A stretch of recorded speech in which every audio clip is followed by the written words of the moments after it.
ukiona mtu yote ambaye ana give up au ana quit kwenye jambo lolote, aidha ni kwenye biashara au kwenye mahusiano, basi fahamu kwamba anakuwa hajaelewa haya mambo matatu. Kwanza kabisa, huyo mtu anakuwa hajui kwa nini alianza. Kama ni biashara, mtu ambaye anataka kukata tamaa, hataki kuendelea, anakuwa hajui kwa nini alianza hiyo biashara, kwa sababu mtu ambaye anajua kilichomfanya aanze hiyo biashara, huwezi kumuona anafanya maamuzi ya kuquit au kukata tamaa, kwa sababu anakuwa na sababu zilizomfanya aendelee. Lakini pia jambo la pili, huyo mtu anakuwa hataki kufuatilia taarifa ambazo zinaweza kumpa nguvu.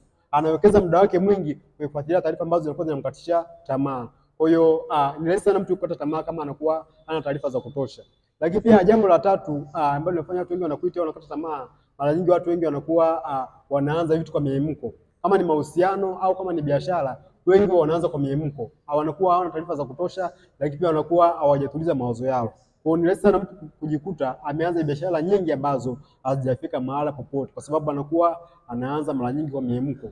Kwa hiyo ukitaka kufanikiwa, ajifunze kuepuka mambo matatu, badala yake tulia na uweze kujielimisha, ujifunze na upate sababu ambazo zitakufanya uanze au uendelee na hiyo biashara.